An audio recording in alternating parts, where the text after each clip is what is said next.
Hey guys, yours truly, Jimmy Williams again. I'm back with video number 2. I told you guys today I'd be doing a ton of videos because I'm trying to play catch up. It's been a long week. It's the middle of the week, but for me it's like a long one because I've been doing so many other projects. But I felt it was very important and wise for me to get this information over to you. And today I want to talk a little bit about the 7A loan, the power of getting that loan and what it can do for your business, you know, depending on what you're trying to accomplish. All right. I can't say this enough, guys, before I get started. The power of having good mentors and good leaders and people around you that know things and can do things or have access to things that you don't have. I've been blessed to have quite a few around me. And the information I'm going to share with you today, I'm basically just paying it forward because I want you to have it, to be able to take that information and use it to get to the next level. You know, and I think we all should do that. But this person, I met him not that long ago, really. I was searching for a guy, man or woman, who understood the laws, the tax laws, real estate, and tax laws with my other businesses that I have, because I got hit with a huge bill here in Georgia, you know, of a tax bill, well over $150,000. And I was like, there's got to be a better way to be able to hold on to some of those funds and not pay it out if I understood the laws right and if I were doing my taxes the correct way. And I found someone, guys, and he told me what I'm going to tell you now about the 7A loan and some other things about taxes. I'll talk about that in a moment, but it's critical that you find other resources and people that can do things that you can't do. Here we go. The 7A loan. Number one, I've been researching, trying to find ways to get funding into some of my partners' hands. Some of these guys, men and women, they want to buy multifamily property, buy and hold property and all that, and they don't have the resources to do it. And I said, let me just dig into this. And I'm trying to do it for myself. I'm trying to create wealth the right way. I'm trying to buy and hold, buy other businesses and all that. But you need the capital. You never want to use your own money, right?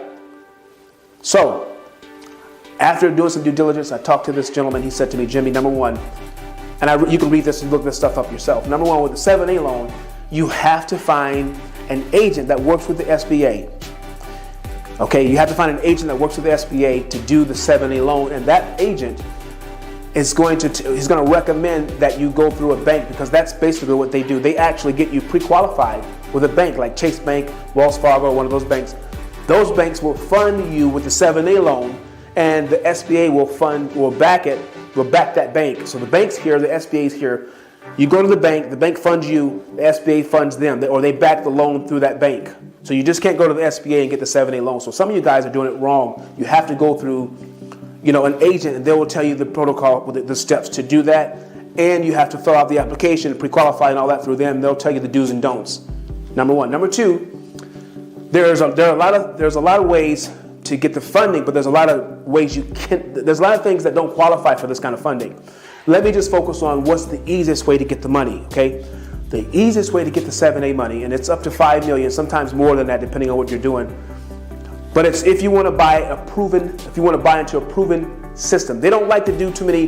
They do startups, but it's harder to get startups. From what I'm hearing, it's much harder to get money for startups than it is for a proven model, like buying a McDonald's or a Burger King, you know, or Subway, some kind of business model that's already proven. We know how McDonald's is already proven. You know, they have the real estate in certain areas. You know, they have certain foot traffic. They know it's going to be there. They already guesstimate the kind of money that's going to come in.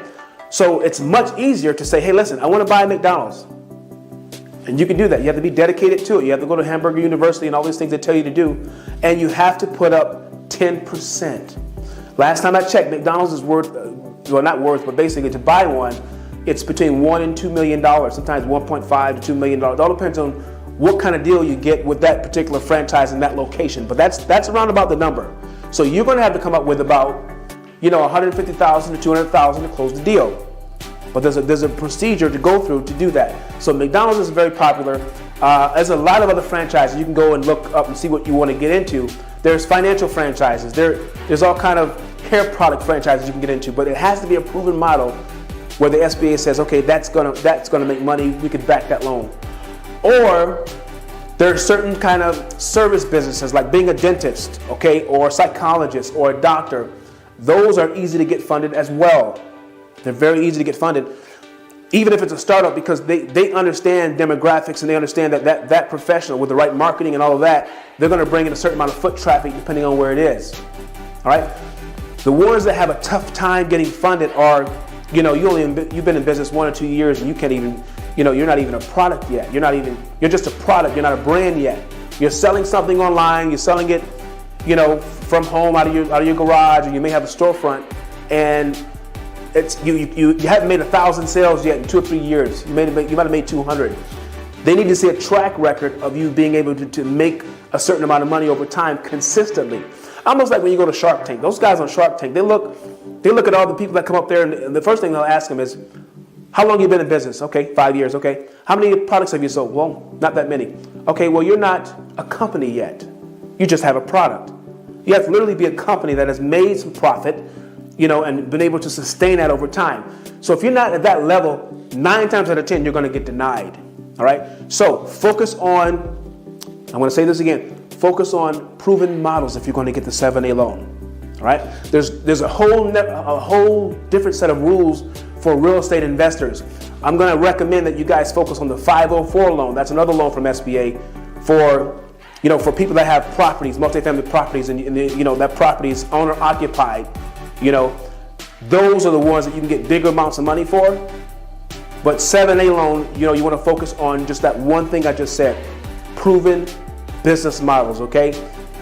Companies that have a track record, all right? Now, I always put McDonald's as a really good, tester, okay? Because they've been successful with their proven model, but there's many others, all right? I want you to succeed, all right? Many people are talking about the 7A loan, but they haven't done their due diligence on what works and what doesn't work. I don't want you wasting time.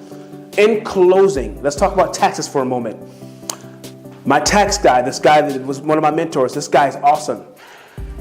I said, listen, sir, my number one goal is to create wealth with multifamily property. I said, I already buy businesses and things of that nature, but I want to diversify. He said, Jimmy, it's the best way to get, listen to this. He said, with real estate, it's the best way to get the most taxes deducted than any other business. I said, what are you talking about? He said, well, if you made $1 million a year business, if you have $1 million a year business with buying and selling computers, you make $1 million, you're going to have to pay back about over 30%, depending on what the state of Georgia is and the federal and all that, over 30% back. So you're going to have to pay back about $700. Well, you keep $700, but you're going to pay back about $300,000 plus. He said, but in real estate, if you buy a building and that building makes $1 million, he said there's a certain tax code and the way they write the laws with that, with the form 1031, I think he said.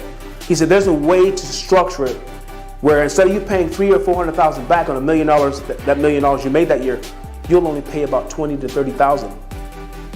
That's what he told me. $20,000 to $30,000 on $1 million a year business with real estate, with a multifamily property. Hello? So you want to make sure that you be wise in your investing. That's why everybody's trying to get into multifamily property, real estate, and other parts of real estate, because the tax laws are governed to help you the most with real estate. All right? I hope you got something out of this. I didn't want to deter, but I wanted to throw that in there so you guys had it. But just to recap, 7A loans focus on nothing but proven models. Okay?